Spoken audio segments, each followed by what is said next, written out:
Assalamualaikum warahmatullahi wabarakatuh. Kami dari tim 7 yang beranggotakan Naila Diniati dengan NIM 20103131200008, Raudatul Jannah dengan NIM 20103133200008, dan Mutmainah dengan NIM 201031322019. Mata kuliah Manajemen, dosen pengampu Ibu Novika Rosari, SE, MSI, AKCA. Materi yang akan kami bawakan adalah pengendalian yang efektif. Adapun materi yang akan kami bawakan adalah yang pertama, arti pengendalian, kedua, mendesain sistem pengendalian, ketiga, pengendalian keuangan, keempat, laporan keuangan, kelima, metode pengendalian anggaran, yang keenam, berbagai macam anggaran, dan yang terakhir, ketujuh, mengaudit. Pertama, arti pengendalian. Pengendalian dapat diartikan sebagai fungsi manajemen untuk memastikan bahwa kegiatan dalam organisasi dilakukan sesuai dengan yang direncanakan. Fungsi pengendalian atau controlling ini juga memastikan sumber-sumber daya organisasi telah digunakan secara efisien dan efektif untuk mencapai tujuan organisasinya. Dalam pengendalian, para manajer memantau dan mengevaluasi apakah strategi dan struktur organisasi bekerja seperti yang dikehendaki, bagaimana hal-hal tersebut dapat ditingkatkan dan bagaimana harus diubah jika tidak bekerja. Fungsi pengendalian akan membandingkan kinerja aktual organisasi dengan standar yang telah ditentukan, menemukan penyimpangan, dan upaya untuk mengambil tindakan korektif. Dalam fungsi pengendalian ini juga membantu merumuskan perencanaan di masa yang akan datang. Dengan demikian, fungsi pengendalian ini membantu dalam membawa siklus manajemen kembali ke perencanaan. 2. Mendesain sistem pengendalian. Terdapat 4 langkah utama dalam pengendalian organisasi. Langkah pertama yaitu menetapkan standar. Yang dimaksud dengan standar adalah sasaran atau target yang harus dicapai dalam menjalankan fungsi manajemen. Standar ini akan digunakan untuk mengukur dan mengevaluasi kinerja dari suatu unit kerja, departemen, ataupun organisasi secara keseluruhan. Standar dapat diklasifikasikan menjadi 2 jenis, yaitu yang pertama, tangible, adalah standar yang dapat diukur dan nyata. Standar terukur yang ditentukan oleh manajemen dapat berupa standar waktu yang harus dicapai, standar biaya, standar penjualan, standar pangsa pasar, standar produktivitas, hingga laba yang harus dicapai. Yang kedua, intangible, adalah standar yang tidak dapat diukur secara moneter ataupun angka. Contohnya seperti sikap dan tingkah laku seorang karyawan, penyimpangan pekerjaan seorang karyawan, kreativitas karyawan, ataupun kesetiaan pelanggan. Pekerjaan pengendalian manajemen ini akan menjadi lebih mudah dengan adanya penetapan standar. Hal ini dikarenakan pengendalian manajemen dilakukan berdasarkan standar yang ditetapkan oleh manajemen itu sendiri. Langkah kedua adalah mengukur kinerja. Manajemen akan dapat lebih mudah mengukur kinerja apabila unit atau satuan ataupun kriteria kinerja telah ditentukan sebelumnya. Pada dasarnya, pengukuran kinerja harus berada pada unit atau satuan yang sama dengan kriteria yang telah ditentukan. Langkah ketiga, membandingkan kinerja aktual dengan standar yang ditentukan. Langkah penetapan standar dan langkah pengukuran kinerja pada dasarnya adalah langkah persiapan. Sedangkan langkah perbandingan ini merupakan langkah aktif yang harus dikerjakan oleh manajemen. Penyimpangan dapat didefinisikan sebagai kesenjangan antara kinerja aktual dengan target atau standar yang telah ditetapkan. Seorang manajer harus mengetahui 2 hal dalam langkah ini. Yang pertama, bentuk penyimpangan yang terjadi, dan kedua, penyebab terjadinya penyimpangan tersebut. Langkah keempat yaitu mengambil tindakan koreksi atau perbaikan. Begitu penyimpangan dan penyebab penyimpangan diketahui, tahap selanjutnya adalah mengambil tindakan perbaikan.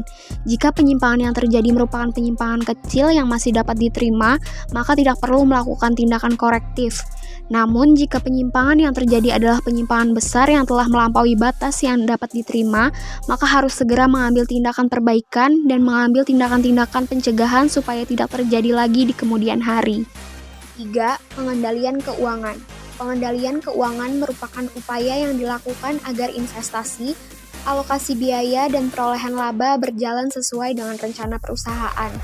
Pengendalian keuangan adalah tahap di mana rencana keuangan diimplementasikan, yaitu menyangkut umpan balik dan proses penyesuaian yang diperlukan untuk menjamin bahwa rencana terlaksana, atau untuk mengubah rencana yang ada sebagai tanggapan terhadap berbagai perubahan dalam lingkungan operasi. 4. Laporan keuangan. Secara umum, laporan keuangan adalah laporan yang berisi pencatatan uang dan transaksi yang terjadi dalam bisnis, baik transaksi pembelian maupun penjualan, dan transaksi lainnya yang memiliki nilai ekonomi dan moneter. Biasanya, laporan ini dibuat dalam periode tertentu. Penentuannya ditentukan oleh kebijakan perusahaan, apakah dibuat setiap bulan atau setiap 1 tahun sekali. Terkadang, perusahaan juga menggunakan keduanya. Ada 5 jenis laporan keuangan utama pada bisnis. Semuanya disesuaikan dengan bentuk transaksi yang terjadi di dalam perusahaan. Karena setiap laporan ini memiliki fungsi dan prinsip yang berbeda. Tentu, mereka yang membuat laporan ini harus bisa membedakan pembuatan laporan keuangan yang sesuai dengan peruntukannya. Berikut adalah 5 jenis laporan keuangan utama perusahaan beserta penjelasannya. Yang pertama ada laporan laba rugi.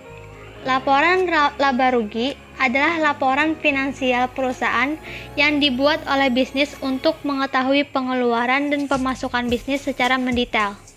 Isi laporan ini adalah data-data pendapatan sekaligus beban yang ditanggung oleh perusahaan. Biasanya laporan ini dibuat untuk menjelaskan kondisi keuangan perusahaan pada periode tertentu. Maka dari itu, sebagian besar laporan dikerjakan pada akhir tahun atau akhir bulan, sesuai ketentuan di perusahaan tersebut. Yang kedua ada laporan arus kas. Laporan arus kas atau yang biasa disebut dengan cash flow sendiri dapat diartikan sebagai catatan keuangan yang berisi informasi tentang pemasukan dan pengeluaran selama satu periode. Yang ketiga ada laporan perubahan modal. Laporan perubahan modal atau ekuitas adalah salah satu jenis laporan keuangan yang penting terutama untuk perusahaan publik. Tujuan pembuatannya adalah agar perusahaan dapat menggambarkan peningkatan maupun penurunan dari aktiva bersih dalam periode tertentu dengan prinsip pengukuran tertentu untuk dianut. Yang keempat, ada laporan neraca. Laporan neraca atau balance sheet biasanya terdapat beberapa informasi mengenai akun-akun aktiva serta hal-hal yang menjadi kewajiban perusahaan dalam satu periode. Dalam penerapannya, laporan neraca terdapat 2 macam, yaitu bentuk stapel atau vertikal serta bentuk kontrol atau horizontal. Yang kelima ada catatan atas laporan keuangan. Catatan atas laporan keuangan mengacu pada informasi tambahan yang membantu menjelaskan bagaimana perusahaan sampai pada angka laporan keuangannya. Catatan ini juga membantu menjelaskan penyimpangan atau anggapan inkonsistensi dalam metodologi akun tahun ke tahun. 5. Metode pengendalian anggaran. Anggaran adalah suatu rencana terinci yang dinyatakan secara formal dalam ukuran kuantitatif. Biasanya dinyatakan dalam satuan uang untuk perolehan dan penggunaan sumber-sumber suatu organisasi dalam jangka waktu tertentu. Untuk mengendalikan biaya dan memperoleh informasi finansial, manajer menggunakan anggaran dan laporan dari berbagai kepala departemen. Anggaran merupakan program kondisi operasi yang diperkirakan untuk periode tertentu di masa depan. Tahap pengendalian anggaran tidak hanya sekedar menyusun perencanaan. Perbandingan data operasi aktual dengan data perencanaan anggaran perlu dilakukan sehingga perbedaan kedua data dapat diidentifikasi. Melalui anggaran dan laporan berkala, manajemen berusaha mencapai sasaran berikut. Yang pertama, menyediakan prosedur perencanaan pendapatan. Kedua, memberikan sarana koordinasi kegiatan berbagai komponen perusahaan. Yang ketiga, membangun basis kontrol manajerial melalui pengawasan personalia dengan berbagai ukuran kinerja. Yang keempat, memotivasi individu dengan menciptakan iklim penghematan biaya. Dalam perencanaan dan pengendalian biaya kantor administratif, pertimbangan utama adalah analisis biaya kantor. Analisis ini berguna dalam perencanaan di tingkat produksi, dalam anggaran biaya, dan dalam menentukan titik impas.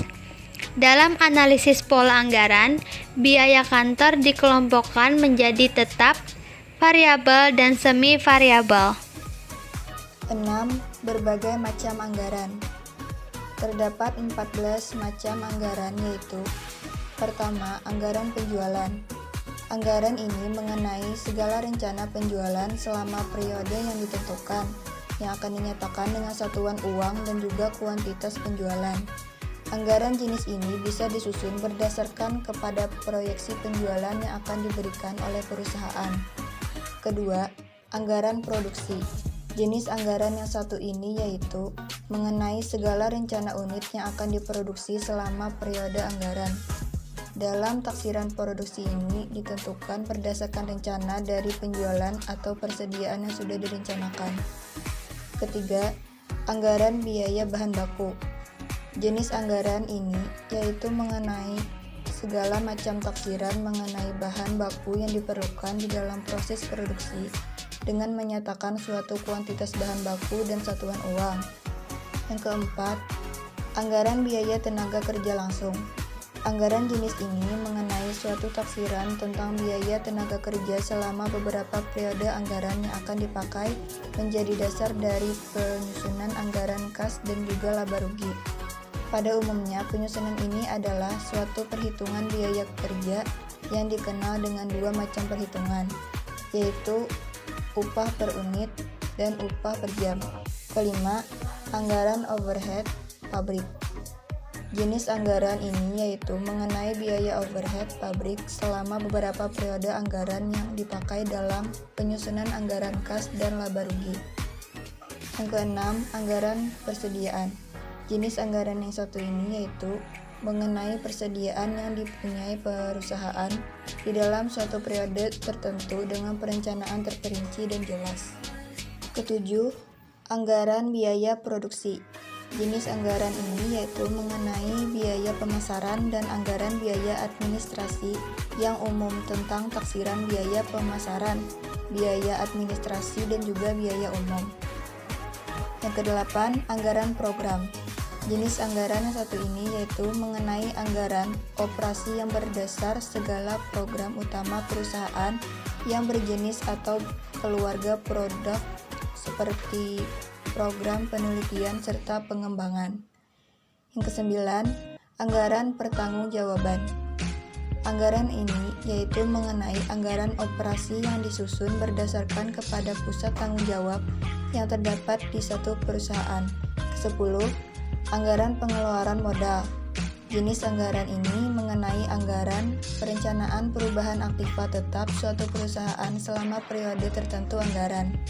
Ke-11, anggaran kas. Jenis anggaran yang satu ini yaitu mengenai sumber dan penggunaan kas di dalam periode tertentu. Anggaran ini tersusun dari berbagai anggaran operasi dan juga pengeluaran modal dengan dasar penyusunan anggaran neraca. Ke-12, anggaran rugi laba. Anggaran ini yaitu mengenai laba rugi yang didapat perusahaan selama periode yang ditentukan. Anggaran ini dipakai untuk dasar penyusunan neraca. 13, anggaran neraca. Jenis anggaran ini yaitu mengenai suatu rencana tentang posisi keuangan seperti aktiva, modal, dan juga utang yang dipunyai oleh perusahaan dari awal hingga akhir periode. Ke-14, anggaran perubahan posisi keuangan. Jenis anggaran yang satu ini yaitu mengenai rencana perubahan aktiva, utang, dan modal perusahaan selama periode yang ditetapkan. 7. Mengaudit.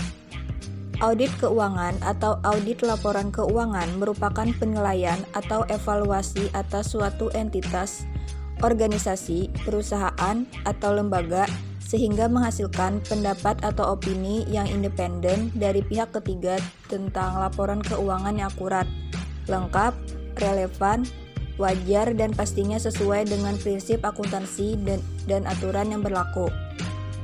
Audit laporan keuangan memiliki tujuan yaitu untuk mendapatkan keyakinan bahwa laporan keuangan yang disajikan oleh perusahaan, organisasi, dan lembaga disusun melalui prinsip dan standar akuntansi yang berlaku.